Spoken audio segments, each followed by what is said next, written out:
Distinguished citizens and residents of Antigua and Barbuda.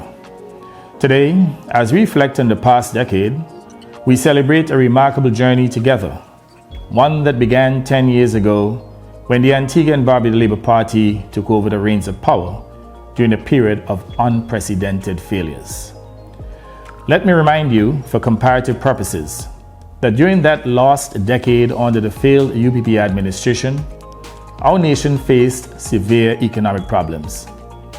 Our people were impoverished.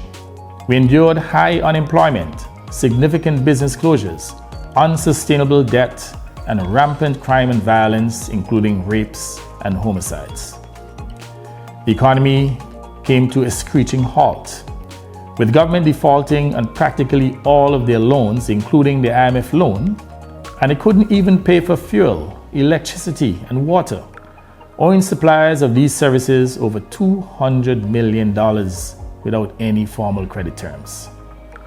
Notorious projects like the unfinished car park in St. John's, the Wadadley Power Plant, the ill-fated Half Moon Bay acquisition stand as stark reminders of those turbulent times characterized by unbridled corruption and incompetence. These bad policies were compounded by over $2 billion in borrowings and an overwhelming reliance on the IMF, which further strained our public services and overall economy. However, 10 years ago, you, the people of Antigua and Barbuda, chose a new direction. You placed your trust in the ABLP to rejuvenate and to rebuild our nation. Together, we have turned adversity into opportunity, transforming our economic landscape, ensuring a future where prosperity is shared by all. Under the ABLP's leadership, we have acquired ownership of critical assets like the West Indies Oil Company and our water infrastructure, securing them for the public good. We have also recovered 10 acres of beach property at Valley Church Beach, which was corruptly sold by the UPP administration to a foreign entity for $1. The UPP reportedly spent $1.4 billion in roads during their tenure, yet all of the roads were in a poor state of disrepair when we assumed office in 2014. Our administration has since repaired most of the main arteries and has now accelerated the community road program. In fact, my administration has recently invested $21 million in heavy equipment and machinery to equip the Public Works Department to accelerate the community road maintenance and upgrade program.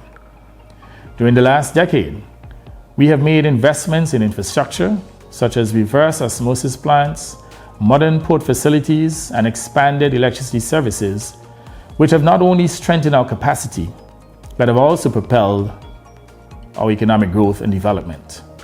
We have reduced unemployment significantly, fostered a thriving tourism sector, and enhanced our educational systems with the establishment of the fourth landed campus of the University of the West Indies at Five Islands, thereby expanding the intellectual capital of our nation. This journey of revival was made even more challenging by the global COVID-19 pandemic, yet through courageous leadership and prudent financial management, we did not succumb to the crisis. Unlike the failed UPP regime, we did not seek bailout funds from the IMF. The ABLP administration managed to steer our nation through these perilous times, ensuring our health and economic stability remained intact. This resilience resulted in unprecedented post-COVID growth of 7.5% per annum, further cementing our path to economic development and social improvement. Today, through the steadfast commitment of the ABLP, Antiguans and Barbudans earn more per capita than practically every population within the Caribbean without paying personal income tax. We enjoy a high level of development. Our people are working. Our economy is growing at a rate second only to Guyana in this hemisphere. Investment is increasing. Antigua and Barbuda today enjoys one of the highest levels of foreign investments per capita in the entire Caribbean. We turn despair into confidence, and the future looks bright, certainly brighter than it has ever been. The next decade promises to be even more exciting, with growing prospects for greater economic growth and development. Our young people have been imbued with a strong sense of their own capacity to grow and develop.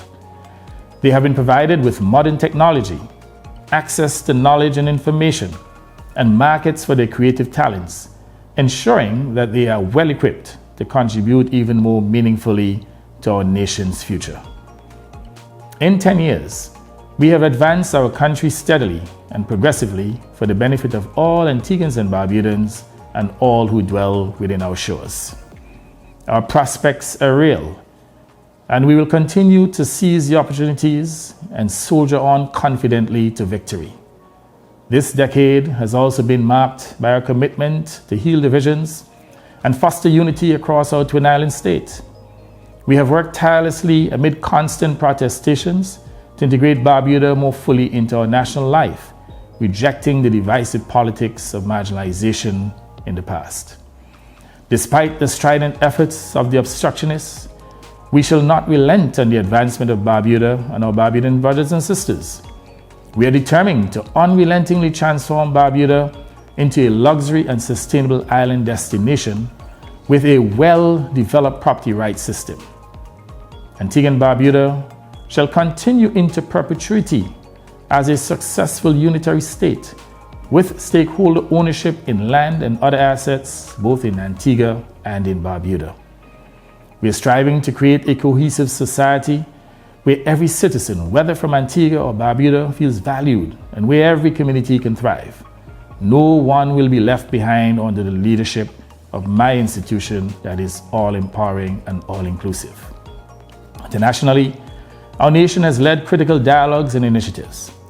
We have been at the forefront in the Organization of American States and the UN Alliance of Small Island States, advocating for issues critical to our survival and prosperity. Our efforts to establish a multi-dimensional vulnerability index are changing how the world recognizes and supports small island states with concessional funding. Additionally, we are using international law to seek justice for the damages our nation suffers due to climate change, proving that every nation, no matter how small, can stand mightily on the global stage. Our accomplishments over the past decade are not the triumphs of the ABLP alone. They are also your achievements, the result of our collective efforts. Businesses, workers, and every citizen have played a crucial part in our nation's resurgence and bright prospects for the future. Looking ahead, we should not become complacent. We should not gamble with the governance of our country and its future. We must remain vigilant. The path forward is clear and filled with promise and opportunities for all. We should exploit these opportunities in pursuit of progress with unwavering courage and conviction. As we face the next decade, let us remain committed to the values of productivity, cooperation, unity, and perseverance that have brought us thus far. Together, we will continue to build a nation that is safe, resilient, prosperous, and inclusive, making Antigua and Barbuda a nation of progress and a testament to the power of collective determination. Thank you for your contribution, your trust, your spirit, and your dedication to our nation. Please be assured that I will never betray your trust and that I shall continue to work unrelentingly for your empowerment. Let us forward together with unity of purpose, as one nation, one people with a common destiny. Much love and blessings.